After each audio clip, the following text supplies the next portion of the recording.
বাংলাদেশের বিপদ যেন কাটছে না। একের পর এক সংকট, একের পর এক গভীর ষড়যন্ত্র আমাদেরকে ঘিরে ফেলছে। চারিদিকে একটু কানাঘুষা ফিসফাস সবার মধ্যে। শেষ পর্যন্ত নির্বাচন হবে তো? মাঝে, মাঝে নানান রকম তথ্য বিভ্রাটে, বিদ্যুৎ বিভ্রাটের মতো আমরাও বিভ্রান্ত হয়ে যাই। আসলে এই নাগরিক সাংবাদিকতার যুগে এখন অবাধ তথ্যের ছড়াছড়ি। কোনটা সংবাদ, কোনটা সংবাদ না, এটা বাদ বিচার করার আসলে সেই অবকাশ মানুষের নেই। যে যেভাবে পারছে, প্রত্যেকের হাতে হাতে মোবাইল ফোন, মানে সঙ্গে করে একটা সিসি ক্যামেরা আছেই। যে যেখানে যা করছে, যা বলছে, সেগুলো চলে আসছে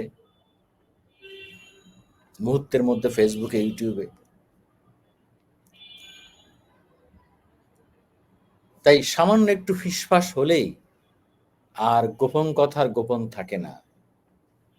এক একজন এক এক উদ্দেশ্যে তথ্য ফাঁস করে দেয়, বলে দেয়। কেউ ভয় দেখানোর জন্য, কেউ অসৎ উদ্দেশ্য হাসিলের জন্য। এরকম একটা পরিস্থিতিতে মেইন স্ট্রিম মিডিয়া এবং যারা প্রকৃত সাংবাদিক, যারা খবর এবং তথ্য অ্যানালাইসিস করে তার থেকে যে সংবাদের নির্যাসটুকু পাঠক দর্শকের কাছে প্রেজেন্টেশন করে, পৌঁছায়, সেটি এখন খুব চ্যালেঞ্জের মধ্যে পড়ে গিয়েছে।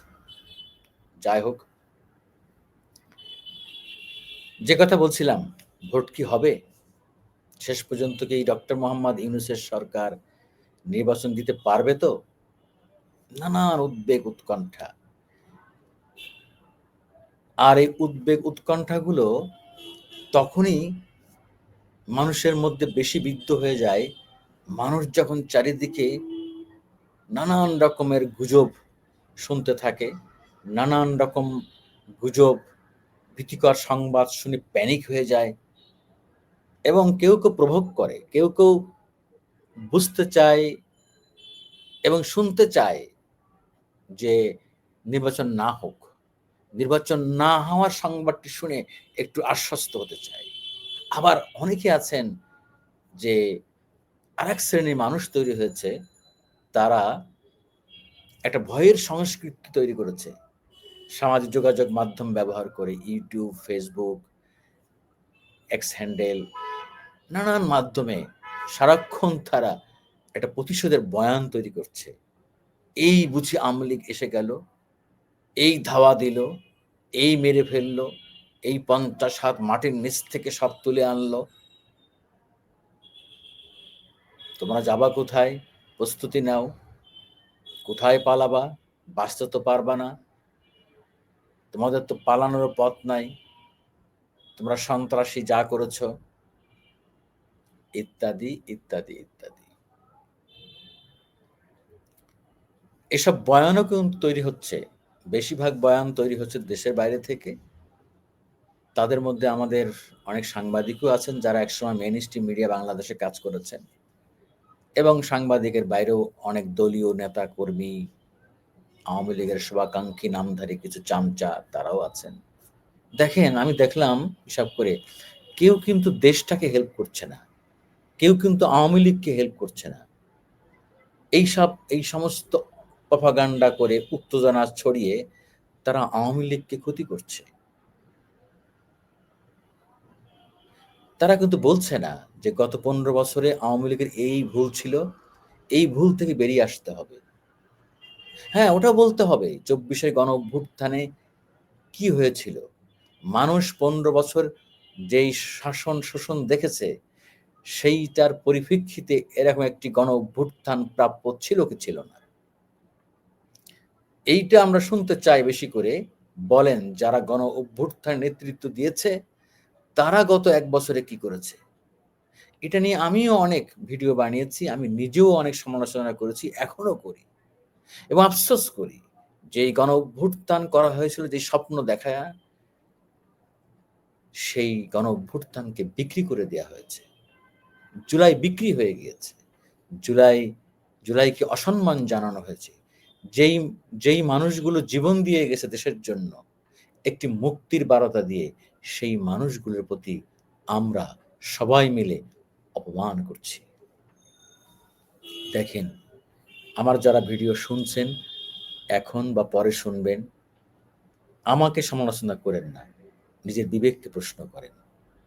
আমরা যদি এই বাংলাদেশটাকে ভালোবাসি, যদি আমার এই মা মাটি বাংলাদেশের স্বাধীনতা, সার্বভৌমত্ব, গণতন্ত্র টিকিয়ে রাখতে চাই, উত্তর এই দেশের উন্নতি করতে চাই, বিশ্বের বুকে মাথা উঁচু করে দাঁড় করাতে চাই, শুধু অবকাঠামোগত উন্নয়ন না, বাংলাদেশকে পৃথিবীর এখন বর্তমান যে প্রেক্ষাপট, বাংলাদেশকে সামরিক শক্তিতেও একটি জায়গা করে নিতে হবে। যাতে সকাল বিকেল কেউ জুজুর ভয় দেখাতে না পারে। আমাদের সেই ধরনের আকাশ প্রতিরক্ষা ব্যবস্থা গড়ে তুলতে হবে। হবে না? হবে তো? না আমরা সারা জীবন কারো দাসত্ব করে যাব। এটা হয় না। আমি মনে করি যে আসেন, সময় আসছে, সত্য বলেন। সবাই মিলে দেশটাকে হেল্প করি। ৫ই আগস্টের আগে এবং পরে যারা অন্যায় করেছে, জুলুম করেছে, যারা অন্যায় করেছে, দুর্নীতি করেছে, টাকা পাচার করেছে, দেশের মানুষের সাথে বেইমানি করেছে, মানে এক কথায় যারা যা অন্যায় করেছে, আসেন আমরা সমস্যার একটি কথা বলি যে এই বাংলাদেশে অন্যায়, নির্যাতন, জুলুম করে কেউ পার পাবে না। এটা বলেন। সে আওয়ামী লীগ হোক, বিএনপি হোক, জামাত হোক, এনসিপি হোক, যেই হোক। দেখেন আমি সর্বশেষ গত পরশুদিন একটি ভিডিও বানিয়েছি যে কি বলেছি যে মানুষ বিএনপির পদত্যাগ চায়। বিএনপি কিন্তু এখন ক্ষমতায় আসে নাই। এই কথাগুলো মানুষ অনেক আফসোস থেকে, ক্ষোভ থেকে বলছে যে ভাই তোমরা তো এখনো ক্ষমতায় আসো নাই, সরকারে আসো নাই, তা সরকারে না আসতেই তোমাদের সান্ডা পান্ডারা, তোমাদের তোমাদের অবাধ্য নেতা কর্মীরা যা করছে, আগে না হয় ৫ই আগস্টের পরে তোমরা দখল শুরু করেছিলা, ভাবলাম যে ঠিক আছে, এটা ১৫ বছরের না খাওয়া ক্ষুধার্ত বিএনপি এখন আওয়ামী লীগের শূন্য স্থান পূরণ করছে।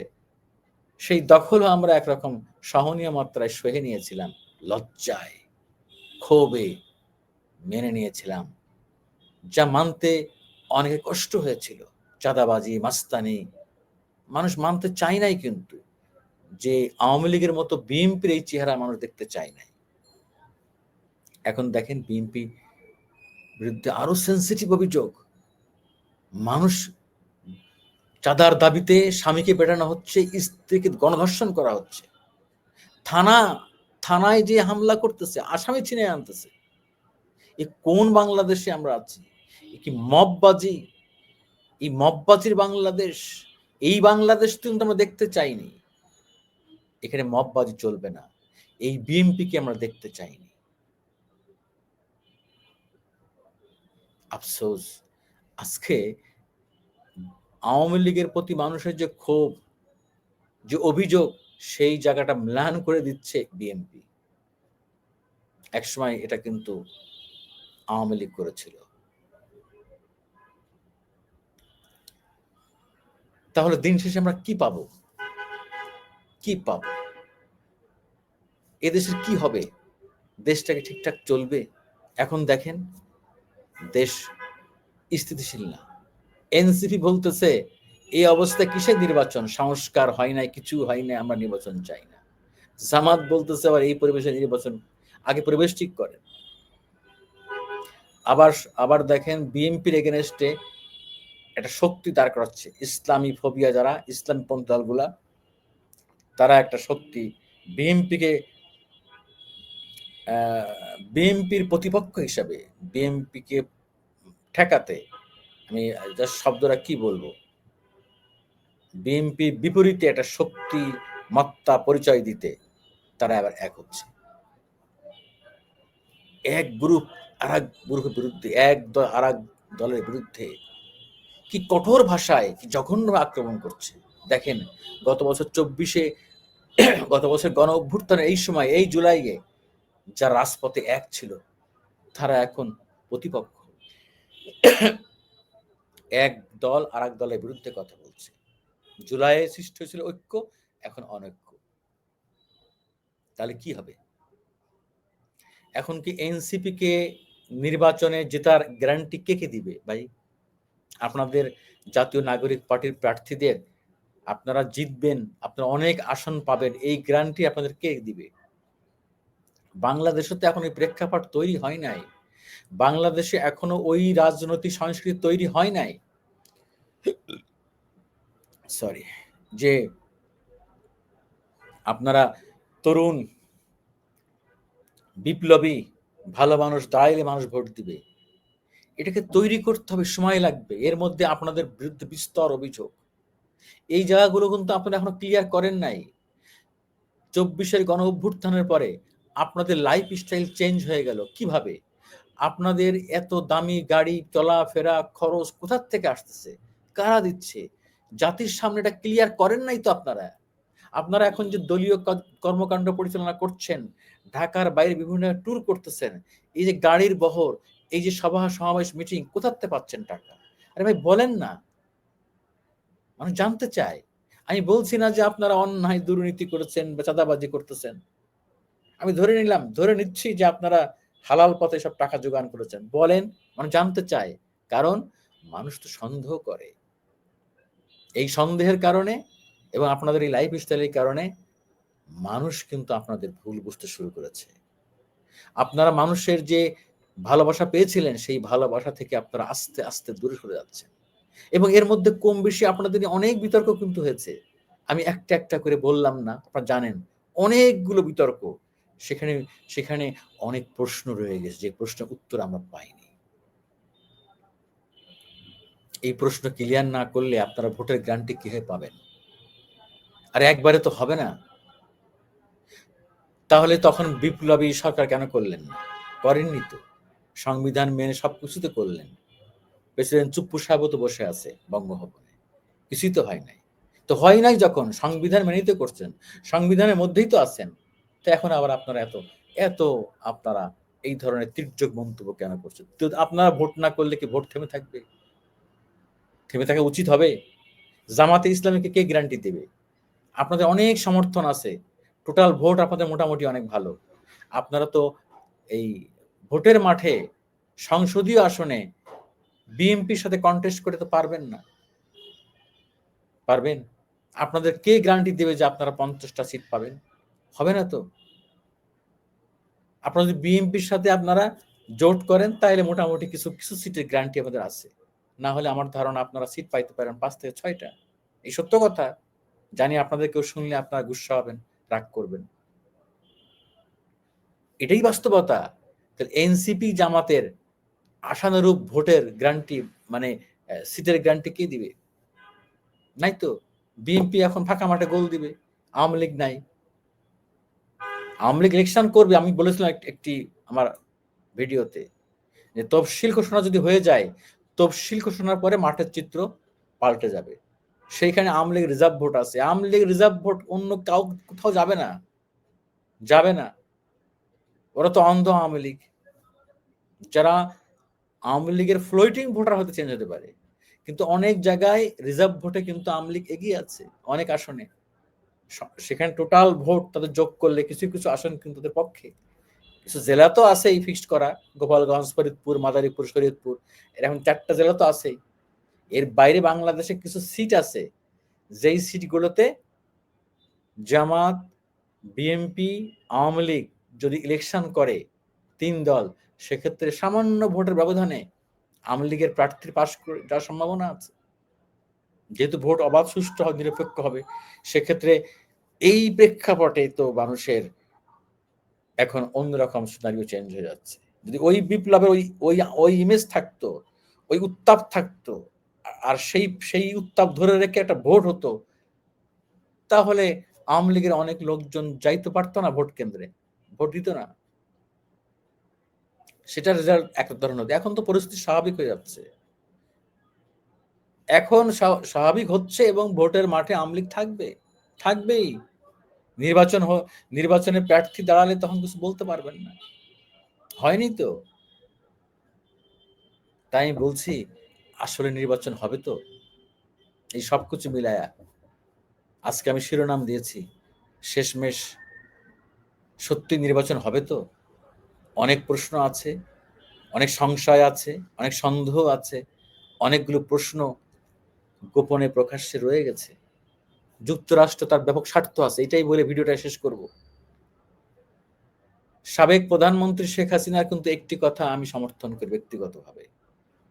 এই বিষয়ে নানান তথ্য আছে। এই যে উনি বলতেন না, সেন্ট মার্টিন দিই নাই বিধায়, সেন্ট মার্টিন, ইয়েস, দীর্ঘদিনের পরিকল্পনা। বার্মা অ্যাক্ট কেন করেছে আমেরিকা? তাদের তো এই অঞ্চলে একটা প্ল্যান আছে, একটা রাষ্ট্র গঠন করার, এবং তারা বাংলাদেশের মাটিকে ব্যবহার করে তারা এখানে ঘাঁটি করতে চায়, এখানে তারা নিয়ন্ত্রণ করতে চায়। তারা যুক্তরাষ্ট্র বাংলাদেশের মাটিকে ব্যবহার করে চীনকে ঠেকাতে চায়। সেই পরিস্থিতি কি হবে? সেই পরিস্থিতি আমরা কিভাবে সামাল দিব? নিশ্চয়ই আপনাদের জানা আছে দুটো চুক্তির কথা। একটা চুক্তির নাম হলো জিসুমিয়া, আর একটা চুক্তির নাম হচ্ছে আকসা। জিসুমিয়া মানে কি? General security of military information agreement, অর্থাৎ বাংলাদেশের সেনাবাহিনীর সঙ্গে যুক্তরাষ্ট্র সেনাবাহিনীর তথ্য আদান প্রদান। আর একটা হলো ACSA, the acquisition and cross servicing agreement. এটা খুব ভয়াবহ। এটা ওইটা, এই বাংলাদেশের ল্যান্ড তারা ব্যবহার করতে পারবে, ল্যান্ড অ্যাকুইজিশন এটা করতে চায়। এই দুই চুক্তি না করলে বাংলাদেশকে তারা সামরিক সহায়তা দিবে না। বহুদিন থেকে তারা ঘুরতেছে, এবং আমি যতদূর জানি এবং বুঝি যে ইউনূস সরকারের কাছ থেকে তারা এটা নিতে চায়।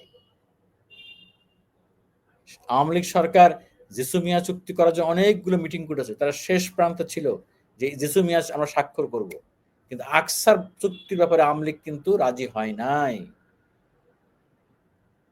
এই জেসুমিয়া এবং আকসা চুক্তি আমেরিকা করতে চায়, জানে কোন নির্বাচিত সরকার ক্ষমতা আসলে তারা এই চুক্তি করবে না আমেরিকার সাথে। এখানেই অনেক সংকট। তো এই যে বলে না ওরা প্রায় এসে ইন্দো প্যাসিফিক রিজনের নিরাপত্তা, এই ভারত মহাসাগরীয় অঞ্চলের নিরাপত্তার স্বার্থ খুঁজতেছে আমেরিকা কেন? এখানেই মূল রহস্য। মিয়ানমারকে তারা আমাদের জন্য ঝুঁকিপূর্ণ বানিয়েছে, অনেকগুলো জিও পলিটিক্যাল রিস্ক বাংলাদেশের সামনে আছে। আমি ভিডিওতে বেশি বললাম না, যারা এই বিষয়ে এক্সপার্ট তারা অনেক খুব জানেন। এই জায়গাটাই উত্তর খুঁজতে হবে আমাদের। ভোট হবে কি হবে না, হলে কি হবে হবে। ভূ রাজনৈতিক অনেক হিসেব নিকেশ রয়ে গেছে। ভারতের এক ধরনের স্বার্থ, চীনের এক ধরনের স্বার্থ, যুক্তরাষ্ট্রের আর এক ধরনের স্বার্থ। গরিবের সুন্দরী বউ হলে যা হয়, আমরা তাই হয়ে গিয়েছি। অতএব অনেক সংশয় সন্দেহের মধ্য দিয়ে, উদ্বেগ উৎকণ্ঠার মধ্য দিয়ে আমরা আগাচ্ছি। রাজনীতি এবং ভূ রাজনীতি যতটা না আমরা প্রকাশ্যে দেখি, তার চেয়ে ভিতরে আরো অনেক অনেক গভীরে অনেক কিছু হয় এবং হচ্ছে। আমরা দেশটাকে ভালোবাসি, আমাদের দেশটাকে কেউ যাতে ক্ষতি করতে না পারে, দেশি বিদেশি ষড়যন্ত্রকারীরা যাতে এখানে হায়নার মতো ছবল দিতে না পারে, আমরা আমার দেশের শান্তি স্বস্তি চাই। সেই জন্য নির্বাচন হওয়াটা জরুরি। যত দ্রুত একটি নির্বাচন হবে, একটি রাজনৈতিক সরকার আসবে, তত ভূ রাজনৈতিক কিছু ক্রাইসিস থেকে বাংলাদেশ তত দ্রুত বাঁচতে পারবে, কিছুটা রিস্ক কমবে।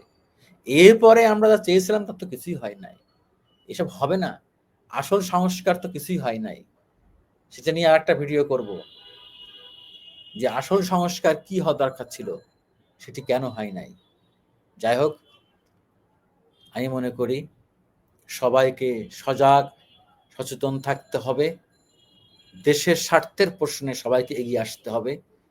আওয়ামী লীগ, বিএনপি, জামাত, এনসিপি সবাই যারা বাংলাদেশ স্বাধীনতা বিশ্বাস করে, বাংলাদেশকে ভালোবাসে, ভাই আসেন একটা কথা বলেন, উস্কানি দেওয়ার দরকার নাই।